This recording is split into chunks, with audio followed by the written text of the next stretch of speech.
Hello, sisters. Welcome to the Sacred Medicine Podcast, weaving powerful, soulful practices into functional medicine. Step into this beautiful space of devotion and explore everything from nurturing foods, rituals, sexuality, and awakening your innate sensuality. It is time to own your radiance.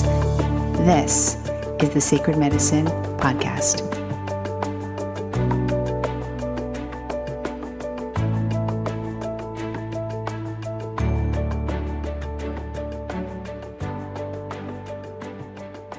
Hello and welcome back to another episode of the Sacred Medicine Podcast. I am your host, Margaret Romero, and today's guest is Amber Hawken. She is the author of the book Unfu, 7 Codes to Embrace Connection and Vulnerability to Create a Life of Inspiration and Freedom. So I love this title. I knew I needed to have her on the show. And we talk about what inspired her to write this book. She was a radiation therapist. And so it's just interesting some of the takeaways that she had, that she witnessed while she was a therapist. And then we go into some of these codes and we talk about them and how we can actually start to incorporate these codes into our life and for it to create, emotional and spiritual freedom. So I really love this conversation, loved our connection today, and I hope you do too. Well, now on to the show.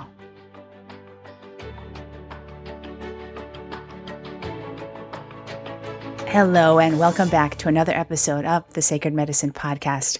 I'm your host, Margaret Romero, and today's special guest is Amber Hawken, the author of the book called The Unfuckwithable Life, 7 Codes to Embrace Connection and Vulnerability to Create a Life of Inspiration and Freedom.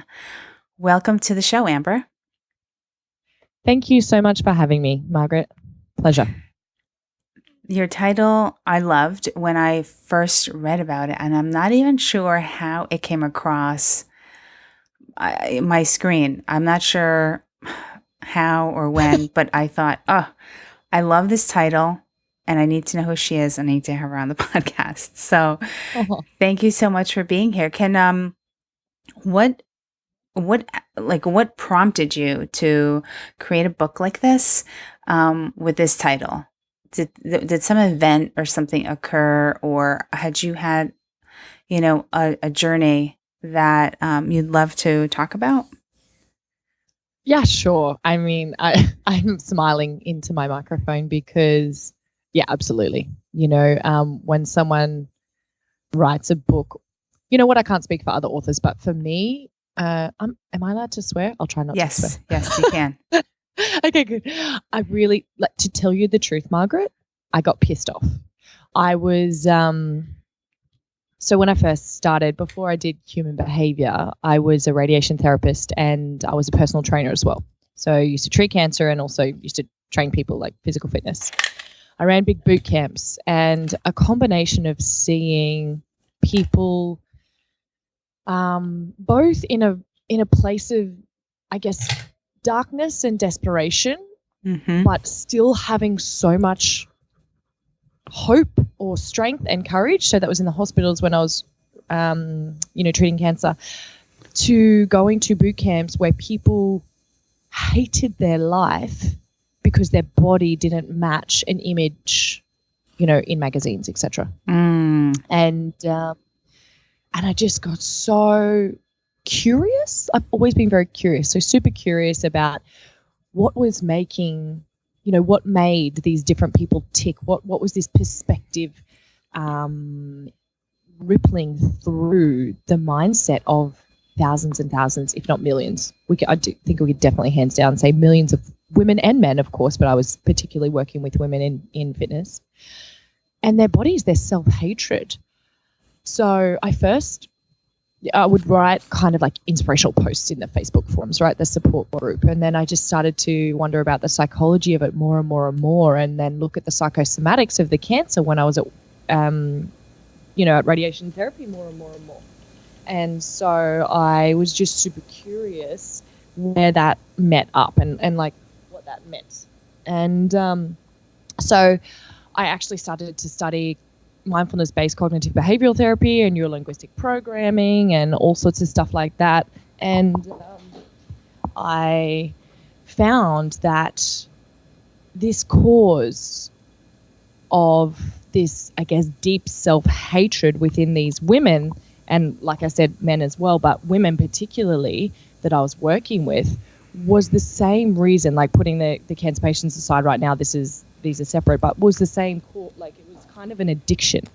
Like this self-hatred was an addiction. And it was an addiction that was kind of an escape because the self-hatred existed, and it caused this addiction to validation, this addiction almost to this, or addictive behavior around food, right? Emotional eating, be it anorexia or, bulimia or binging. There was a lot of control around the food. So addiction is a really strong word, but essentially the meaning of it is something that something that is impulsive that we feel we cannot be without. So anyway, long story short, I kind of found that the same reason that drug addicts or alcoholics or gamblers become addicted to whatever they're addicted to, this substance of choice, was the exact same cause of this behavior around food and body image. And it came down to this lack of self-connection, this lack of understanding of, for lack of a better word, I know it's a vague term, but we can go into it if you want, purpose. And purpose is really overused. It's so overused, but it matters. It really fucking matters. If anyone can take anything away from this, it's to understand that Margaret, I found that we don't necessarily get a choice of what our purpose is. It's like we're born in it, and it's deep, deep, deep within us. And it's as if our entire purpose is to discover what that very individual, unique thing is, and express it. Mm-hmm. And if you're not doing that, you will feel a lack. You will feel an emptiness. It's nearly like, I don't know, be it your soul or whatever it is, screaming at you saying, what the hell are you doing? And so then this emptiness is often filled up by what we see as addictions. So drugs or alcohol or sex or validation or social media, scrolling into the dark black hole of Facebook or Instagram, and emotional eating and this obsession with the body. So, I know that was I guess a long explanation, but, I wrote an entire book on it, so that's as small as I could make it. So when we use connection, like self-connection, we can discover that purpose, right? And that vulnerability around that, we need vulnerability as the gateway, because we've become so addicted to this perception of ourselves or what we need to be, if that makes sense. So that's where the vulnerability comes in, that we need to remember how human we are. It's not just some spiritual airy-fairy journey. So any questions? Yeah. So I'm curious, when you were working as a radiation, is it a therapist, right? And so yes. Yep. Is there any common theme that you would see with them? I mean, you saw in these boot camp workout people, women. Yep. Was there anything that you saw in the people that you were working with that were battling cancer? I very much did, and I'll be careful for like political reasons and ethical reasons and things like that. And this is definitely just my personal perspective. And I did go and study natural therapies and things like that. And in no way, shape or form do I condemn Western medicine, but I did leave because I felt we were treating a symptom rather than the cause. Mm-hmm. And what I could see again and again and again, and it was just an observation. This is all it was, just an observation. Right. That almost every single person that we treated, that I spoke to, almost had this very, when I had the opportunity to speak to them deeply, because a radiation therapist, you get to see them for a lot of the time, up to 30 treatments, 40 treatments, right, sometimes even more. If it's, say, a treatment where it's not palliative, meaning it's not just to reduce the pain. So I could see almost this black and white perspective that they had about life. And I know that sounds vague, but that's the best way to describe it. I almost saw that whenever I had a conversation with someone for long enough, because we didn't always get very long. Sometimes they just came, we got them in, we got them on the bed. But if you're in simulation, or if you would sit with them for a while because, they had to go to nursing bay or something, when I would naturally just be very curious, and people seem to open up to me. I would always, because they want to share, they want to be heard, right? They would always have this story, like this deep story that was nearly like an anger or a blame at something. And I know that sounds a little bit odd, but that was just an observation. So it's nearly like I saw this black and whiteness in their attitude of life. And then, of course, like I've met children. I've treated 5-year-olds, so I didn't see that in those people. But that was just this thing that I noticed, and that was retrospectively when I say, journal about it and stuff like that. I just remember there was always this common theme of, I guess, anger within them. So it was nearly like it was eating them away. Now, was it anger at the diagnosis, or was it anger at the kind of life they had, or the person they married, it was or something in life? And then it was like that anger was then transferred to the cancer. But this, as I said, this was never, and I didn't get to speak to everyone this way, but this was a very common theme that I just noticed years later in my head when I was reflecting on it. Like, wow, everyone always had this, like anger was the theme, I guess, is that I felt from people, and it was like that energy of their attitude towards something. But mind you, when you saw them, they might have been the happiest person. So this was only in a really deep, vulnerable state. If they opened up, right, I would see this, right? It wasn't like they were necessarily angry people, because on the outside they might be like, screw this cancer, it's not even getting me. And it was just in this really deep, vulnerable space. It's like this story would pop open every now and again. Interesting. And that was the same theme. It was anger. It was really just a really interesting observation. Wow. Okay. So let's see. Now you go into 7 codes in the book, and you also said that this book is not about being angry at something or someone, but it really is about having emotional, mental, and spiritual freedom. Can you talk a little bit about that? And maybe I'd love to also dive into like a couple of the codes, a few of the codes. It would be great. Yeah, sure. Well, the first one is it's being fearlessly authentic, right? It's about authenticity. And I stumbled upon that word a bit because, again, authenticity in the last couple of years has become the new black. Yeah, exactly. I found, however, that it was so important to address because of what I said earlier about understanding. People don't know who they are. Mm-hmm. We have to understand ourselves, because when we can understand who we are at our core, and we can tap into or realize when we feel like we're on fire in a good way, like fire is in like a powerful, inspired fire. When we can notice that about ourselves and about life, and what sparks that light, then we can know ourselves better and get guided back to that, what I said before about that purpose. It's like we all have this one thing that makes our life very meaningful, that almost creates this meaning, that if we can align with that, it's nearly like our deep core value in life. When we can align with that, all of the distraction about who we need to be and what we need to do to be enough falls away.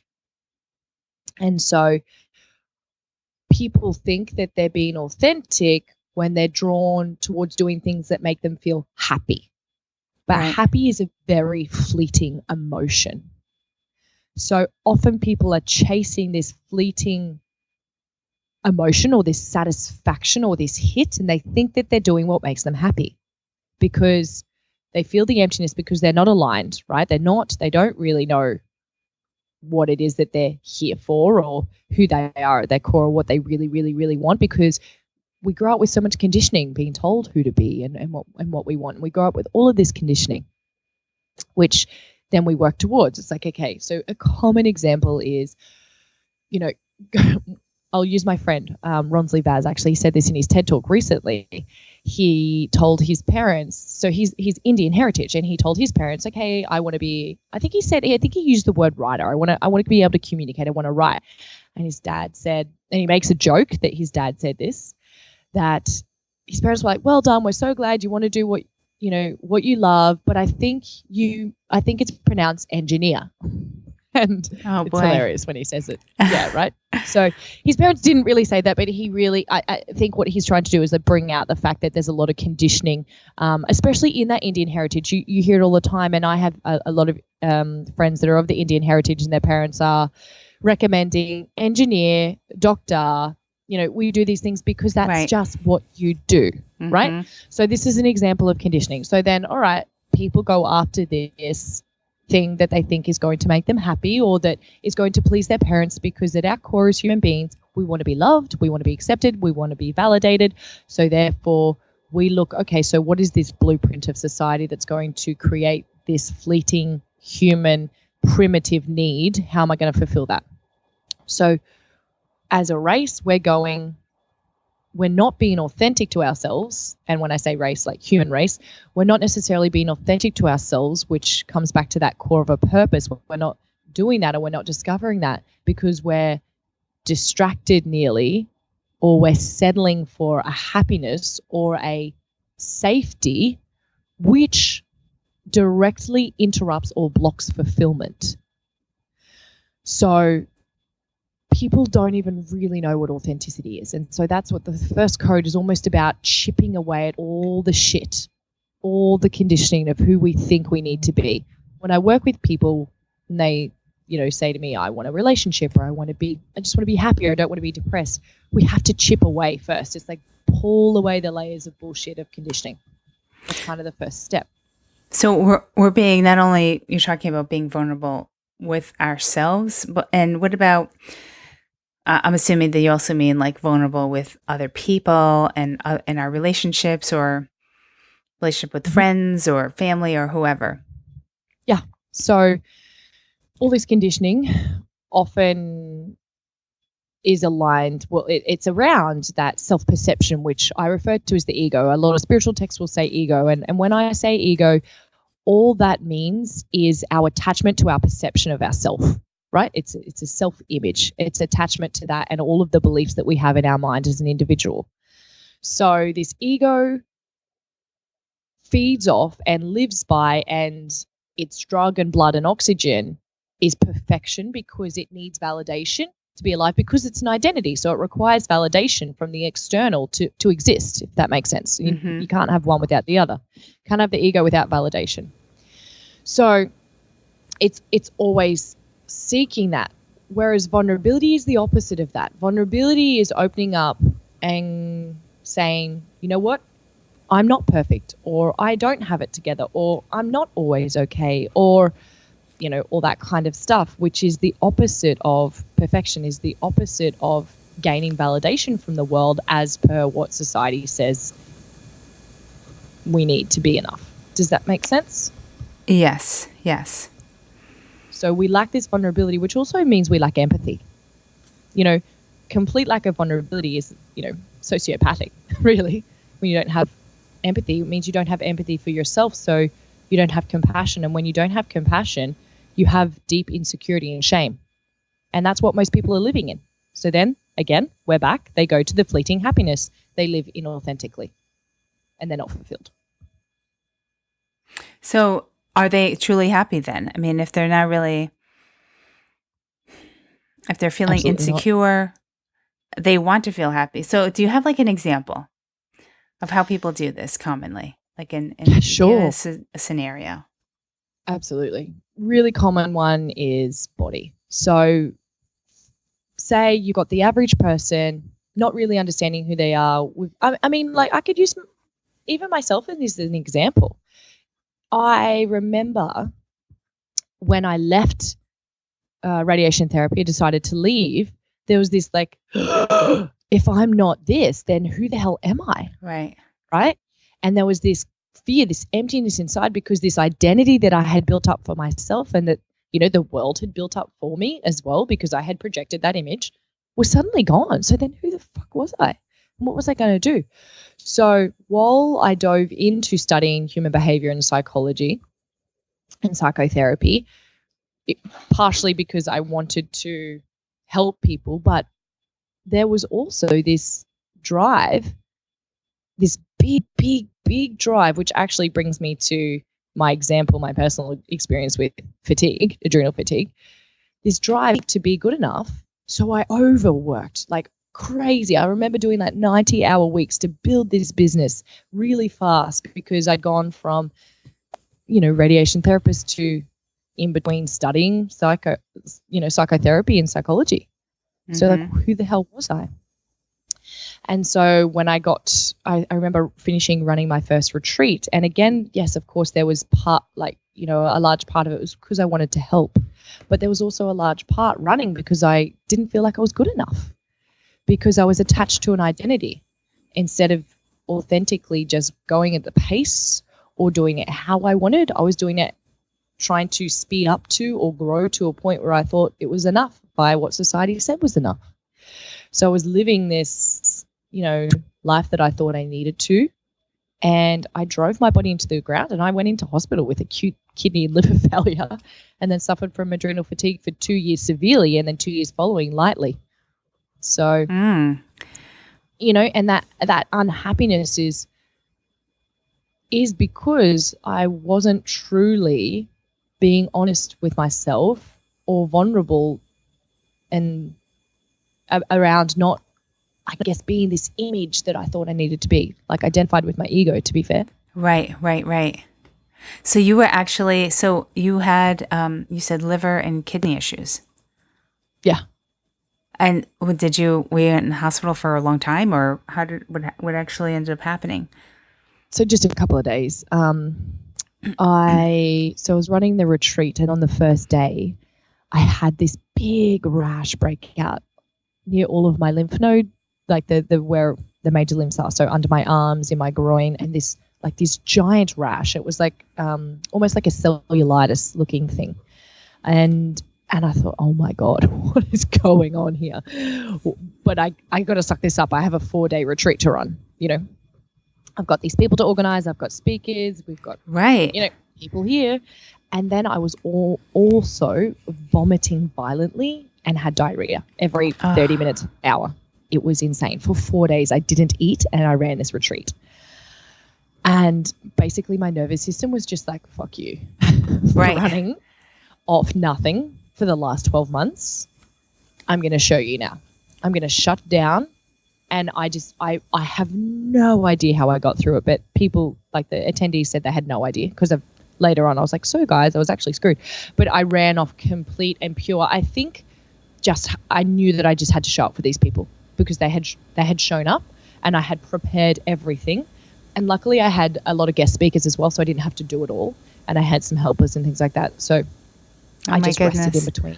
Now, were you in a different part of the country? Like, where were you in the world?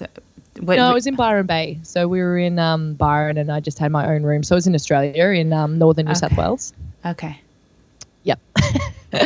Oh, my goodness. And I know. And then at the end, I went home and I slept for like 18 hours and I couldn't wake up. And then I had like a little bit of like really dark urine, which I knew, kidneys, what's going on?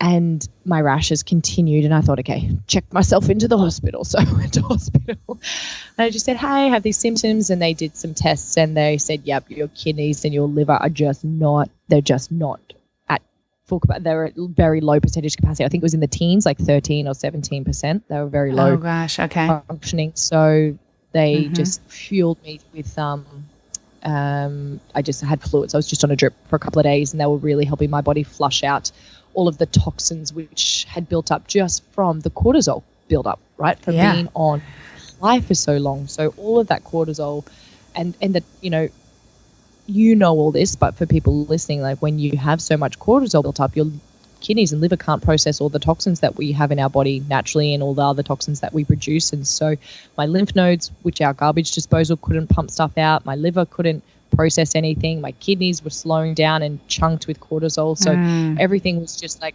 backed up, and my body was trying to like get it all out. So I just had to sleep and be on a drip to let everything through for a couple of days. But yeah, it took me years to recover fully. Years. And you had adrenal burnout, right? Totally. Yeah, totally. And that sometimes that can take some time to recover. Yeah. And because that addiction was there, like I'm not going to, I think it's important for people to know that addiction isn't just necessarily a physical substance. Like the addiction was that addiction to the identity, right? So that was keeping me, I have to keep going, I have to push through. And I think that's probably really relevant to what you discuss all of the time. It is. I see this so much. It's insane. I see women either already with burnt out adrenals or just secreting so much cortisol that to a point where they bottom out and they have adrenal fatigue. And it's more common than you think. Mm-hmm. And so you really need like a really trained practitioner to get you through adrenal fatigue, because that requires some dietary changes, supplementation, when and how to eat, things like that to really start building up the adrenals. Because then once the adrenals are low, then all the hormones are also low, and then that causes a whole slew of things and thyroid issues. And so absolutely. Luckily, I had studied a lot of it myself, but also was surrounded, with my connections with the retreat. I have a team of beautiful, close friends that were really assisted me to, I guess, help my body through that. So you definitely need all sorts of supplementary support because you haven't given your body what it needs, and that hormone balance is everything. Yeah. It is everything. It really is everything. So, Oh my goodness. Okay, so let's go on to another code. Yes.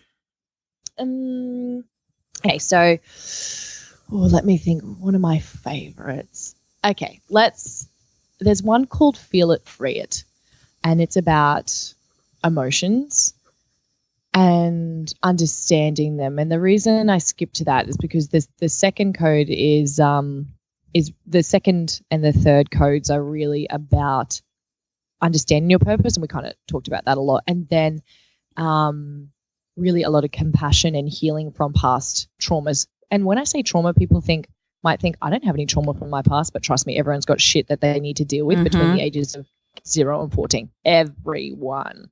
It's true. Right. So you have to go through that stuff and the stuff with yourself. So that's like the second and third. And then the fourth one is about self-connection, which 100% people think is so boring because the ego doesn't like it because it likes moving fast, which is what we've kind of discussed. But self-connection is absolutely everything to get to know yourself. But Feel It, Free It is probably something that could help people immediately if I discuss it. So it's about emotions and understanding that emotions are energy in motion, and that emotions are a reaction to a conscious or unconscious thought process that's going on, and that they're messages.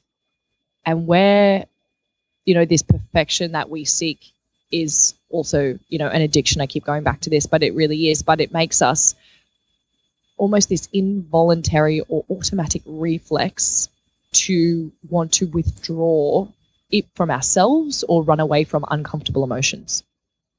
So when an emotion isn't felt, that energy, like you can see it, it's scientifically proven. There's lots of studies on it. Emotions are energy in the body. It's kind of, if we could imagine ourselves as an extension lead, our feet are like plugging into the earth, and like the top of our head is like plugging into, I guess, the rest of, the universe. It's at a quantum level, we all are just little wavelengths, where the smallest is like Dr. John DeMartini talks about this, where like a Planck's length as a wavelength. So if we imagine that the top of it is plugging into the rest of the Planck's lengths in the universe, and emotions run through that extension lead, if we don't feel it, it just builds up, just sits in it, and it blocks the flow of life. And imagine throughout your life, Margaret, I don't know about you, I know myself, that when I was younger or throughout my whole life, if I felt insecure, if I felt embarrassed, or if I felt scared, or I felt angry, I didn't just sit there and go, let me feel embarrassed right now. Let me just feel angry. It's okay. No, we're like, we want to push that anger onto someone else, or we want to run away from that feeling of insecurity. totally. So we go to the addiction. We let's have some wine and cover that shit up. Let's have some food. Let's seek some validation somehow. Let's escape it. So we go to stimulation to run away from it, and it gets blocked up. And it just, Carl Jung talks about what we don't deal with within ourselves, what we haven't dealt with within ourselves, something that we reject within ourselves, an emotion that we haven't experienced, a belief system that we are wrong, any shame or anything like that creates anger, that creates that kind of insecurity, comes up in our life again and again and again until we work through it. So I don't know if you know who Carl Jung is, but very, very famous psychologist, very famous doctor from many, many years ago. He's like one of the he's the boss, of personal development in the beginning. So yeah, it's feel it, free it is about it's an encouragement to not be afraid of emotions, to sit with them, to be with them, to understand they're natural and that they're guideposts for us. So it's one of probably the codes that are very solution based in the moment that people can use. So what is one way, because I talk about this on the podcast too, about women feeling their emotions. And for me, what has always worked is actually sensual dance. And so I have a connection that once I put on a song that I love, and whether I'm upset about something or grieving about something or pissed off, I will put on a sensual song. No other music will really get it through for me than sensuality. So I dance it through. And by the end of the song, that emotion has somewhat dissipated. It's such a cool thing because I really don't want to dance because I'm really fucking pissed about something. And the last thing I want to do is dance.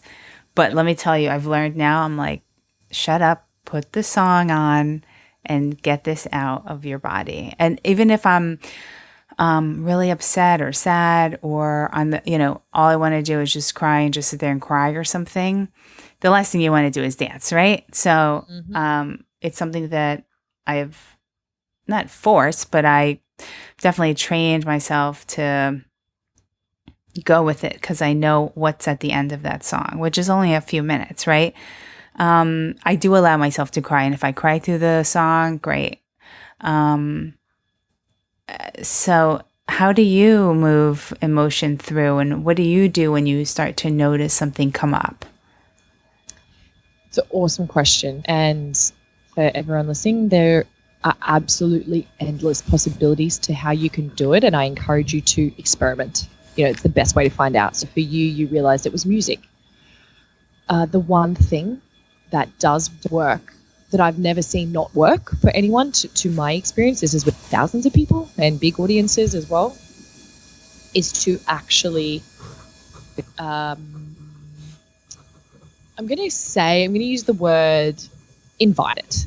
Invite it in as if it's a little kid. So I often tell people to close their eyes because we're so distracted. There's so much fun stuff to look at. So closing your eyes is a really good place to start, just so you can get into your body. We spoke about it just before we began, that most women are in that masculine space, so they're not feeling, they're not in their body. And often when I speak to women, I work with a lot of very highly driven, a lot of heavy thinkers rather than feelers, and I'll say, what's that feel like? And they'll describe it to me. No. No, what does it feel like? And they will just, it's really funny. And I remember the same thing happened to me. They have no idea. And I used to have no idea. What do you mean feel? Like, I don't fucking know. Just feel. There's a thing. And so you can just close your eyes and see where it is in your body, because it's energy. So it's going to be in there somewhere. And if you think, oh my gosh, it's in my head, take two, go again. Because if it's in your head, then what you're feeling is the build-up of energy from your thoughts, which, yes, happens, but it's rare that it's in your head. But find it in your body. A lot of the time it'll be in people's belly or their chest or in their hands. And then so just take your attention to it and pretend that you are 100% safe, or just know that you're 100% safe, right? Mm-hmm. And invite it in as if it's like a little kid, a little version of you. So say you're feeling angry. Just imagine, all right, that anger is like a child that's me when I'm younger, maybe, even if you resonate with that. If not, whatever. And just go, you know what, you can be here. Invite it to be wherever it is in your body and just feel it. Actually feel the anger. But the key is to not be in your head about, so don't think about what made you angry or try to figure out, because you could just re-trigger the emotion or just keep going. So the key is to get out of your head and not think about it, but to actually just feel it. And within 120 seconds, it'll dissipate because you've just allowed it to be there. So a lot of the time we block it by just ignoring it or trying to push it away. That's how we. So with your dance, I suspect that you're allowing it through because you're feeling it. You know, the music allows you to feel whatever's there. So if you don't have music or if you don't want to dance, just allow it to be there. Just give it permission. And that's, again, that ability to feel uncomfortable, or that practice to be uncomfortable. We're so fucking spoiled that we want to escape every uncomfortable feeling or every uncomfortable situation. So we stimulate ourselves, and that's where the addictions come in, because we're addicted to feeling okay or good. So be okay with not feeling okay. Be okay with feeling icky emotions, and I guarantee you your life will be a shit ton better. Though I think it's hard sometimes to feel those emotions, and if somebody is there with you, or you are maybe with your partner, or I'm not sure, friends or family, and you're just like, oh, nobody ever, because that was definitely used to be me. Nobody ever saw me cry. It was like, nope, I'm stoic. I can handle it. I got this shit. Okay. And then it's when I was alone that I would completely lose my shit. I don't do that anymore. And I will cry in front of people now more than I ever have. And I'm more expressive about it. But I think it's hard for some people too, because that's where the vulnerability comes in too. What we already spoke about is being vulnerable in front of someone else, because having them witness you in your grief or in your anger or in your sadness, it's hard, because we have a hard time with our own shit, and then forget, like, oh, well, what's this person going to think? And they're going to think that I don't have my shit together or whatever. And so do you have a suggestion about that? Do whatever you can to take space then. If you're really struggling, go to the toilet. Like, go to the bathroom. Yeah. Like, it's kind of I guess it's a very practical answer, because if you're not at the stage where you're comfortable yet, then in that moment it's not as though you want your focus to be, okay, how do I become comfortable? It's like, okay, then go to the space where you can be, and later on note to yourself, how uncomfortable you were to feel anything. And when you feel an emotion, it doesn't need to, often people won't be able to see that you're going through this process. So I might be, say, in a conversation with a client or a patient, and something that they say might trigger within me.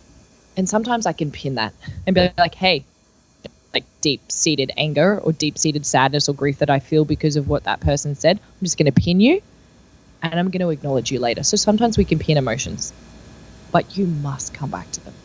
You must. So you could, if you can, so in summary, if you can, walk away to deal with it, take 2 minutes in the bathroom. If you can't, pin it and know you must come back and process it. Or number 3, practice in that moment communicating, hey, I feel like this. Not you made me, or because of what you did, or anything like that, because our partners or our closest people are generally like, they're mirrors, right? They're the ones who get in our icky bits, so they trigger us. So I'm guessing this is kind of what you're maybe like suggesting. Yeah. When we're with that, it's like, oh my God, how am I just going to feel it? It's like, hey, I'm just feeling super, like I'm feeling a lot of anger right now. I don't want to project it onto you, but let me just take a minute, or Right. just feeling that, like communicate it. It's so important. And know that if you begin to communicate with that vulnerability, how empowered you make yourself, but what you're doing for another person is you're showing them that it's okay. And we need more of that. So if you don't have the courage to do it for you, then have the courage to do it for somewhere else. Because sometimes we need to dig our courage for others, and because we're not in a space of where we feel we're worthy or strong enough, but we can often find strength for others, right? Yeah. So know your courage to feel or be vulnerable is so healing for the other person. So saying it to someone that maybe you don't know so well, and they're in the room and something's just happened and you're pissed about something, rather than like leaving the room and slamming the door, you want to just say what you said, which was, I'm like really pissed about something right now and I don't want to, I don't know, project it out to you or whatever, but I need like 10 minutes. Do you mind? I just need to like walk outside. Yeah. Or I mean, do you mean if you know them or don't know them? no, if you know them. Yeah, totally. I think it's really important. And people will react in different ways because for example, when I interviewed JPC, I don't know if you know who that is. He's the ultra spiritual guy. Mm-hmm. Really, really funny. Does satirical videos. We talked about when he was younger, he felt a lot of resistance to feeling anger. And so he would cover it up with his satire. Okay. Right. So that you can also don't always expect, just because you've been vulnerable, someone is not going to magically be, oh my gosh, yes, of course. They might react to that. So we're in a world where we're almost always triggering people's other stuff, right? Well, we are. It's just whether or not they're aware. So if you are going to do that, prepared to be met with maybe something you didn't expect. Again, that vulnerability of standing your ground and not explaining yourself is so powerful. That's a massive practice of authenticity, of vulnerability, of honesty that cultivates connection to your emotions and to yourself and to the world. All of this is practicing unfuckwithable, to be honest. Mm-hmm. It's choosing love, it's feeling it, it's being honest. And if anything, if we can practice communication and feel our emotions and do that in front of others, we're teaching so much responsibility to both, like we're taking responsibility and we're teaching responsibility. So you're being a teacher through your vulnerability. So it's not necessarily, what I'm saying is not going to necessarily be met with the reaction that you want or this perfect reaction. Right. But it doesn't matter. It's not about you, is what I'm saying. Got it. When we communicate truth, it often triggers people. It can, yes. But do it anyway, right? Exactly. All right. Well, we're coming down to the wire here. Is there any sort of last minute things that you wanted to include that you feel is really important, out of all the codes, maybe something we didn't discuss that you just want to leave the listeners with? Sure. I lately in the little description of Unfuckable and the book, it says inspiration and freedom at the end, vulnerability and connection for inspiration and freedom. Mm-hmm. And I've been looking a lot at like the recalibration of the world right now and where people are at, and what you discuss and talk about is, with the adrenal fatigue and that overdrive and that masculinity, what could help and what I think is really needed and what I keep talking about at the moment is just sit down and write down what success means to you. Like what is it? Like actually is it? And so many people can't even define it. And so if you're at that space where you're like, I don't know what success is, or if you write down a standard answer, like write down at least 3 answers. There's a book called Thinking Fast and Slow, and it talks about, our initial response is, if you think of someone who is the best entrepreneur, people will think, Richard Branson. It's a typical answer. And then they might think another person that know. And then the third one is like, well, what is success? Well, it depends on what that person set out to do. And so a lot of us are moving towards, freedom or success without knowing what that is to us, which means when we get there, well, A, we will never get there because we don't know what it is. But B, if we do get to someone else's version because we've got a conditioned idea of it, you're not going to be happy. So if you can start there, then it might bring up a lot because you might think, oh my God, I'm going in the complete wrong direction. You know what? Good.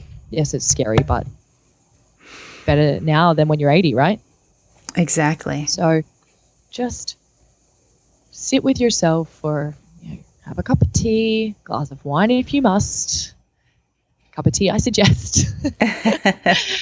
And write, what does success or what does freedom mean to me? And then work towards that, not what you think it is. That's what's going to make you deeply, deeply fulfilled. Wow. Okay. I love that. Thank you so much. So how can people find out more about you and what's going on? You have any retreats coming up or anything like that?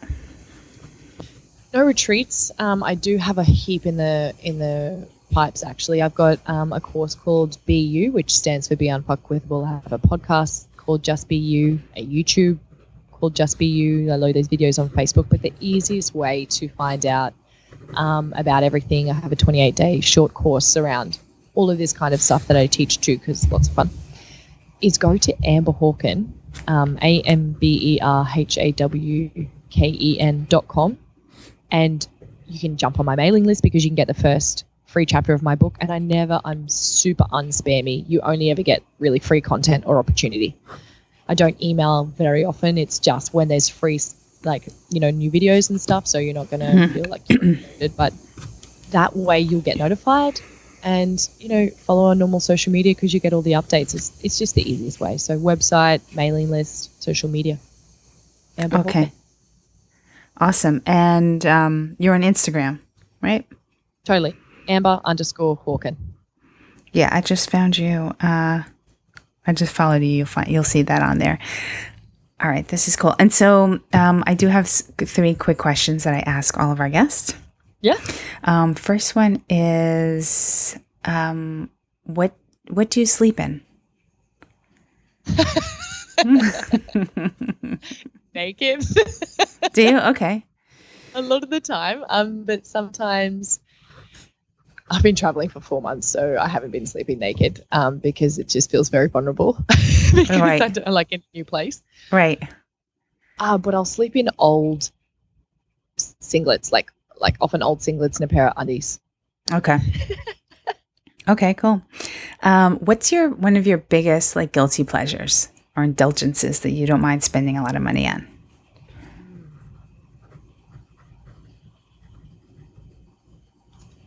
I don't feel guilty about it, but I indulge in really sounds so boring. Really, really, really healthy food. And I'd say indulge because it's so expensive. It is. And Yeah. travel. And there's Travel, such yeah. boring. It's just a dead set. That's my money. When my accountant's like, Amber, you just travel and eat. I'm like, oh no. Say that last part again. Personal development. My accountant's like, Amber, it's just like you travel and eat. I'm like, I know. Travel the world and eat. And is there a book that you're reading now that you're absolutely loving? God, yes. Tools for Titans, Tim Ferriss. Oh, okay. I haven't read Love that it. one. Is it? Love I feel like he puts out things that are largely for men. Is it? How does this one? Is this one kind of that way? Oh, I don't feel it is. I No? feel it's Okay. Both genders? It's probably it's definitely both genders. And I guess Titan is a very masculine word. Oh, yeah. But I love it because I love to learn from experts, and that's what my podcast is about. So I froth off it. It's absolutely, it's like, that's a guilty pleasure for me. I was up until 1 a.m. reading it this morning because I couldn't put it down. Wow. Okay. Yeah. Yep. You love it that much. Okay, cool. Do you have his other books? I do, but I haven't. I've listened to the 4-Hour Work Week, but I've never been able to get all the way through it. But this one, it's literally like it's sitting next to me right now. Okay. Yeah. It's good. Awesome. Well, thank you so much. This was such a pleasure to connect. Love your book. I wish you so much success with your book. Thank and so you. if you haven't read it, you should pick up a copy. And we'll definitely talk soon. I enjoy the rest of your week. Have a great night. Thank you so much. Thank you. It's your night, isn't it? It's my morning. Oh, that's right. That's right. It is morning for you. Sleep well. Thank you so much. We'll talk soon. Well, thank you so much for joining. To learn more about Amber and for all the show notes, head on over to margaretromero.com/episode 43. And if you've been loving these conversations, loving the podcast, and joining me every week, I would love if you can head on over to iTunes and leave a review. I would so love that. And for those of you that own an Alexa, which is a wireless speaker that is capable of looking up anything with just the sound of your voice, whether you want to create a to-do list or a shopping list or get the weather report, you can also now ask for the Sacred Medicine podcast on Alexa. So I will see you, and hopefully that is way more convenient if you want to be at home or at work with Alexa. You can certainly start asking for the Sacred Medicine podcast. Have the most beautiful week. Thank you so much for listening. Bye for now.